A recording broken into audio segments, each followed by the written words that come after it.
bagaimana cara meminta kepada Allah bila terjadi hujan deras yang sekiranya kita sedang mengerjakan satu aktivitas, misal seperti sedang mengaji yang positif sifatnya, hujannya deras sehingga berpotensi misalnya ya mengajinya tidak sempurna, bisa basah, kuyup, sedangkan masyarakat yang datang mengaji itu cukup banyak misalnya.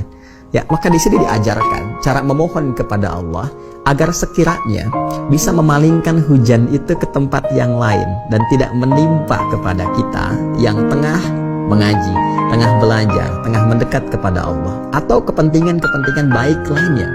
Sepanjang itu diridhai oleh Allah Subhanahu wa taala, bukan karena kepentingan maksiat atau yang sia-sia.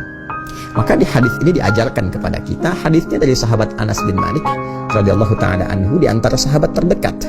Ya, dan beliau termasuk asisten Nabi sallallahu alaihi wasallam. Dikisahkan oleh beliau bahwa satu kali, ini secara singkat saja, datang seorang lelaki di hari Jumat ke masjid Nabi sallallahu alaihi wasallam sedangkan Nabi sedang berkhutbah. Ya, kemudian dia masuk pintu yang langsung berhadapan pintunya dengan mimbarnya Nabi sallallahu alaihi wasallam. Lalu ketika itu orang ini karena hajat sifatnya darurat, ya ada hajat yang sangat penting, kebutuhan mendesak, karena di tempat beliau itu terasakan ya, keadaannya hujan terus-menerus selama 6 hari, dikisahkan selama 6 hari, ya kan?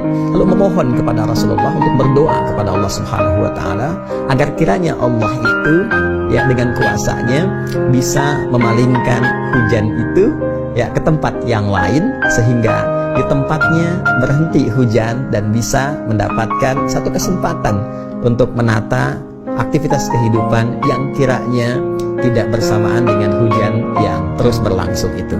Lalu bagaimana respon Nabi Sallallahu Alaihi Wasallam? Ya, saya bacakan dulu supaya kita paham redaksi hadisnya. Bismillahirrahmanirrahim.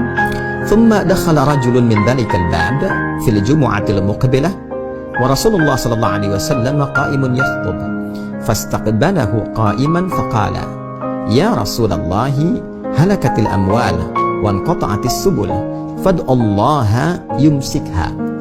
Maka setiba kemudian datanglah seorang lelaki di hari Jumat berikutnya. Jadi tadi saya katakan saya melompat kepada bagian yang terakhir, ya kan? Ada seorang lelaki datang seperti yang saya kisahkan. Dia mengadukan pada Rasulullah bahwa ada kesulitan, untanya tidak berasa beraktivitas dengan sempurna, ya terpotong sebagian aktivitas niaganya karena hujan terus-menerus datang dengan hikmah tertentu. Ingat, karena hikmah tertentu. Di antara hikmahnya adalah lahirnya doa ini untuk bertanya pada Nabi kalau sedang hujan deras-derasnya kita minta ya kepada Allah setidaknya untuk memalingkan atau misalnya berhenti sejenak karena ada aktivitas yang kita tunaikan dan Allah Maha tahu itu ya bagaimana cara memohonnya. Baik.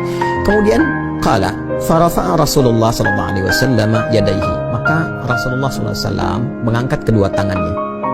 Ya, ini di antara adab berdoa, mengangkat kedua tangan ya, dan dengan mengangkat tangan itu nanti ada hadis lain yang memberikan penegasan bahwa Allah itu sangat luar biasa kemuliaannya, kan?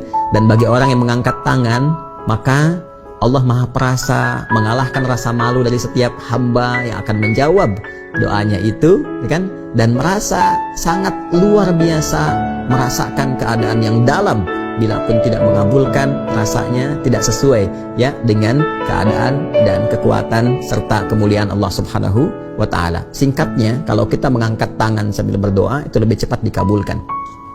Apa doanya? Akhirnya Allahumma hawalaina wala alaina.